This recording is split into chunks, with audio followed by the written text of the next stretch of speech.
Today's digital world, screens are everywhere, right? But how much is too much for young kids? Finding the right balance between screen time and story time, a challenge that many parents and educators face as well. So today we are talking with experts from Under the Oaks, a new charter school coming to Limestone County, to hear their thoughts on fostering healthy habits and creating a strong learning environment for children. Evelyn, thank you so much for joining us and just the life work that you've dedicated now to, again, raising the next generation.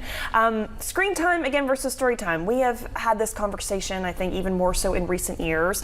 A number, though, of negative impacts. I guess we'll first talk about screens. Of course, technology great in a lot of ways, but this first one, you say screens can really impact a child's learning and attention span. What have you seen in the classroom through this? A lot of times when we're trying, especially if we start with preschool. So Under the Oaks started actually as a child care center for infants to 5 years of age. And then watching children not being able to sit down when it's actually time to do a lesson, or if we're trying to do any kind of hands-on activity, but as soon as they hear Bluey, Mickey Mouse, I mean, they are running like, okay, where is it playing? And I was like, okay, well, let's bring you back here.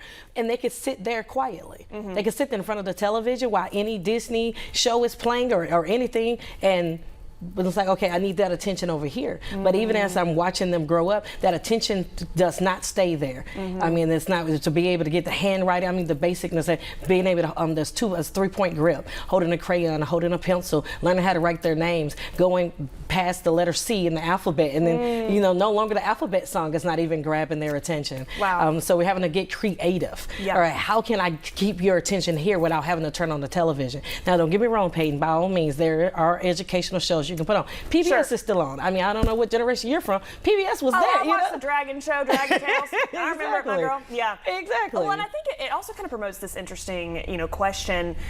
Does your child have to be entertained all the time? And that answer is probably no. Like, let the kid be bored. Let the child sit there. I mean, it's funny. I grew up an only child, and I've always kind of been interested in the fact that I do think you mature a little bit faster because you're having adult conversation. You're at a dinner table, and the child doesn't have to have a screen. If the child can't be a part of the conversation, let him sit there. He'll be fine. Let him sit there for 30 minutes and realize, like, okay, I'm not maybe really part of this conversation, or maybe I could be. Because it's another thing we talk about, which will kind of deviate to our second point with screens. Socialization, you say, drastically been impacted. Yes. I mean, right now we have a kid that's never been to child care, never been to daycare. He's a year old. He just turned a year old last week. And being able to, I think it's been a month now, we still have not gotten him where he can understand his other kids in the room. Like, okay, how do I, and I know you think a year old is different. I do have one, and we'll call this A to Z.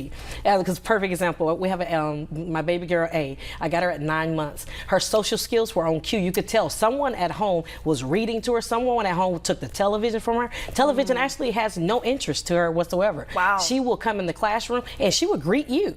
I mean, she even started walking at 10 months. I mean, she had the social skills of what is it called, a social butterfly. Sure. She was like the class leader at a year when she finally turned 1. This girl present. And I know, right? And when I tell you this is our baby, this is our everything. If you want to see what it looks like when you give you said mature at an early age. If you want to see what it looks like when you take the screens, when you introduce story time. Now, mind you, she comes from a family of teachers. Both grandparents teach. One teaches at Athens Cities, one teaches at Madison. So she's in that environment where they understand the benefits of taking the screen away. And actually, maybe if I put hands-on opportunities with you, and then be able to, okay, I can grow up, and actually be, all right, I can be a little social, but she understands everything we say. That's another thing. I'm not picking on any of my kids. And I love all my babies. I have a 4-year-old. Hey, can you go get me the baby wipes?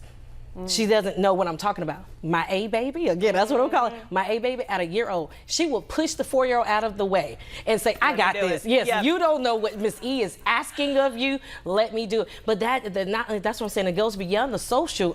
It goes to just their comprehension. To be able to actually understand whether they can add in, I call A, baby age, even though she can't be able to hold a full conversation with you yet, she still understands everything. And it's because she's exposed. And again, children are so observant. And if they're glued here and they're not paying attention around, you do miss those social cues, those communication skills.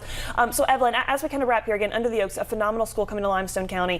What does that balance look like? I mean, I think sometimes parents, they do want cutting edge technology. We know that technology can be innovative and helping a child's learning in a lot of ways, but where do we balance that and maybe just say, okay, we're going to sit in the corner, we're going to read a book for the afternoon? And I'll give you a perfect example. I have a 6-year-old daughter. Of course, she does not read yet. She's just going into kindergarten. She had a late birthday, so she's never been in school at a Head Start. And I read Joyce Meyer Myers book to her. My grandmother got a book for Christmas called Battle Mind for Kids. And I read this book to her, and now she can go back and actually tell my mother what I read to her. Wow. So but it gave her what she needed to understand her emotions, understand, you know, how to implement that even in her relationship with her daughter, with my oldest daughter, her sister.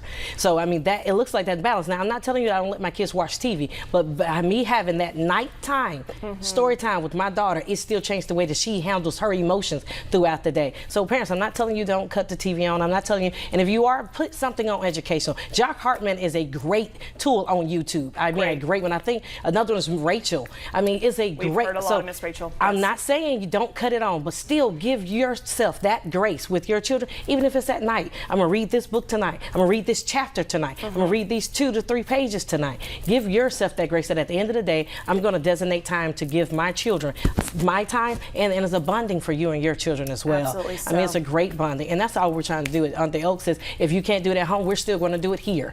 You know what I mean? Praise God for it. Evelyn, my sister, thank you again so much. Again, this is Under the Oaks. You see that contact information there on your screen. It's a phenomenal charter school, again, in the Limestone County area. Evelyn, thank you again for the work. We know it's not easy, but we appreciate the work that you're doing. So thank you so much.